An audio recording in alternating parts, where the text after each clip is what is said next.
In our today's topic, we will going to talk about the recent tension between Kosovo and Serbia. The tension between these two countries are not new. It is almost 3 decades old. These two states are breakaway region of Yugoslavia. The breakup of Yugoslavia actually occurred as a result of political and ethnical tension between ethnically divided people of Yugoslavia.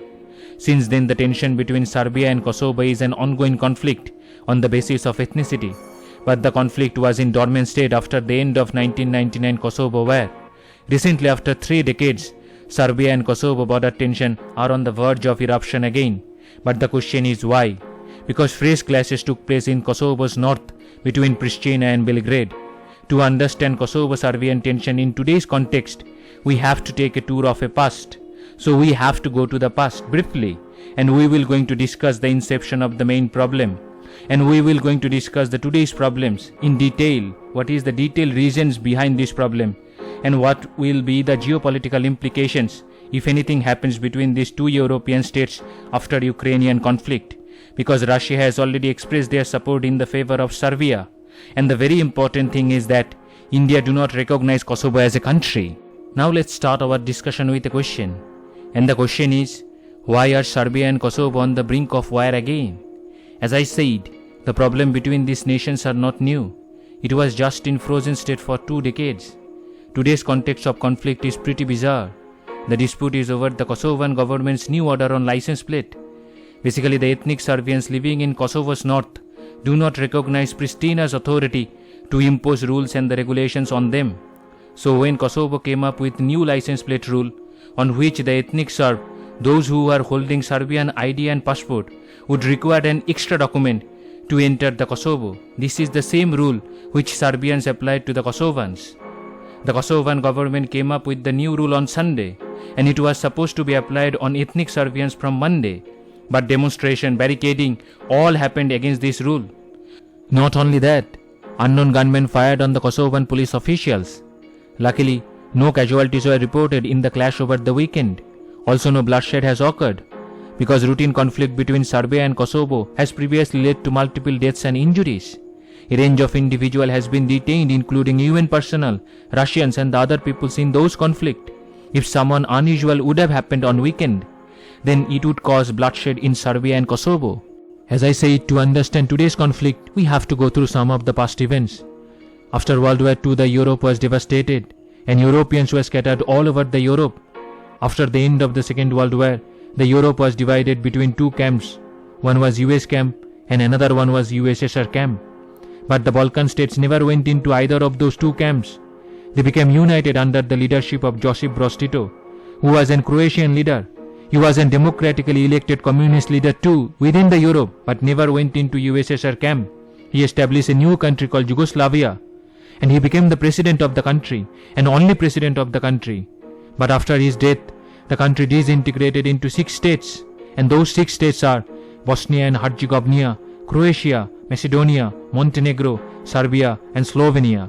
But Kosovo was not created after the disintegration, because Kosovo was an autonomous region within Serbia when Yugoslavia existed as a country. Technically, Kosovo was still part of Serbia. Anyway, as I said, it is an ethnical conflict because of the population. The population living in Kosovo are ethnical Albanians, who are majorly Muslims, and they consider Kosovo as their own country, and they accuse Serbia of occupation and repression. Back in 1998, 28 February, these Albanians had launched an offensive against Serbia through Kosovo Albanian rebel group known as Kosovo Liberation Army. In retaliation, Serbia responded by using forces of the Federation Republic of Yugoslavia, which was a combined force of Serbia and Montenegro.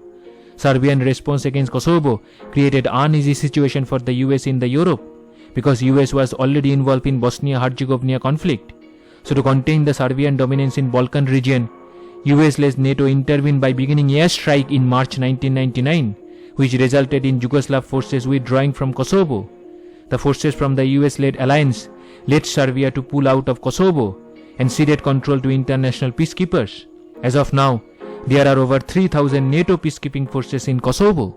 Still today, despite the declaration of independence, the ethnic Serbs living in the northern Kosovo has resisted any attempt by Pristina to impose more control on the Serbian-dominated north.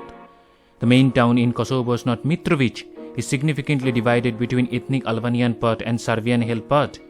So this is the historical backgrounds of today's conflict. Kosovo declares independence from Serbia in the year 2008. And after 15 years of independence, there are still 50,000 Serbs living in Kosovo's north. And they are not using Kosovan identity. They are using identity issued by Serbian government. Because of that, Kosovo government said that ethnic Serbians who have registration plate issued by the Serbia would have to change them for Kosovo within 2 months. Now the question is, who is to blame for recent flare-up of tension? After the Sunday's tension, new border rules supposed to be implemented by Monday, but it has been delayed because of meaningful resistance from ethnic Serbs of North. The Kosovan government has also accused Serbia of manufacturing the tension. According to them, Serbia is trying to destabilize the country over the vehicle license plate and identity card issue. The Kosovan government in its official statement stated that many aggressive acts including road blocking and shooting at authorities took place in the north and the northern areas dominated by ethnic Serbs on Sunday. The Kosovo is under the US paycheck. That's why Kosovo held consultation with European Union and the US ambassador and announced that it would delay the plan to implement the new rules for 1 month only. The implementations of the license plate and ID rules would now begin on September 1. The Serbian President Alexander Vučić noted that the situation in Kosovo is very volatile, which witnessed the fresh escalations over the weekend, had never been more complex for Serbia and the ethnic Serbs, and emphasized that Belgrade will win if attacked. The Serbian president put the blame on the NATO-led international peacekeeping force in Kosovo and stated that the atmosphere has been brought to boil by Kosovo. On the other hand, the Kosovan Prime Minister Albin Kurti accused the Serbian president of inciting the unrest. The new rules, which became the root of the fresh tension between the both sides, came almost a year after Kurti gave up impositions of similar rules due to similar protest. As NATO is responsible for Kosovo's protection. Now the question is, what is the NATO say on this? NATO is maintaining around 3,770 troops in Kosovo. Basically, after the end of the bombing in 1999, the Security Council approved Resolution 1244, which gave UN missions the responsibility to administer Kosovo, while developing elements of local provincial governments until a final solution could be arranged for Kosovo. According to the NATO-led Kosovo force, they are ready to intervene if stability is jeopardized. The alliance said that, and I quote, "It would take whatever measures are necessary to keep a safe and the secure environment in Kosovo at all time." NATO is also encouraged Pristina and Belgrade to continue talks. Now, it leads us to our today's last questions. The first question is, what is the Russian stand on the Kosovo-Serbian matter? And the second question is, what will be the geopolitical repercussions if another war breaks out in Europe? The answer of the first question is not very complicated. It is very simple, because Moscow fully supports Belgrade's demands on Kosovo, and Russia do not recognize Kosovo's sovereignty. Russia also have objection against United Nations Security Council Resolution 1244. Moscow refers frequently the UNSC Resolution 1244, which mentions the United Nations commitment to the sovereignty and territorial integrity of Yugoslavia. In contrast, the United States always backed Kosovo, and they argues against the Russian justification. According to the United States, Kosovo is a unique case and should not be seen as a setting a precedent for other independent-minded and breakaway regions of the world. But on the basis of this resolution, Kurdish peoples asking for the independence for Kurdistan from the United Nations. Based on the US justification of Kosovo, Russia is also justifying the independence of Donetsk and Luhansk Republic.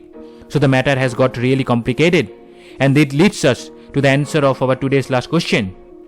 After the Ukraine war, the world is grappling under recession and energy crisis. The oil price is already running around $110 per barrel. The Russia is blocking the gas supply to European countries for non-payment in ruble. The gas through Nord Stream has already been cut to half. Another conflict in Europe will bury Europe under medieval period. The Europe will be freeze to death due to the Russian blockade of energy during winter. And the worldwide famine will break out after that, because Russia and Ukraine is responsible for 30% of wheat export to the world. If this conflict will lead to another major conflict or any kind of nuclear threat, then the world will suffocate to death. So in my view, the world need to take serious cognizance of this another conflict. Most importantly, the United Nations has to take prior cognizance. They cannot afford to make another mistake like they did in case of Ukraine-Russia conflict. The peace cannot be bought, or peace cannot be settled through conflict. So the best way to settle the peace is to talk open with a diplomatic channel through a neutral body like United Nations. Now our today's questions. The first question is, which state is the venue of the Indian-Oman military deal Al-Naza? The first option is Maharashtra, second option is Rajasthan, third is Sikkim, Fourth one is Andhra Pradesh. The second question is, who is the head of the task force recently set up by the center to monitor the monkeypox situation in India? The first option is Amitabh Kant. Second option is B.K. Paul. Third option is Mankush Mandavia. Fourth option is Bharti Pawar. So it is the end of the topic. If you have any question regarding this topic or any other kind of inquiry, then you can please contact me through my email address, which is tuhin.pawar.academy@gmail.com. I hope you will going to find this topic informative. Thank you very much. Thank you for your support.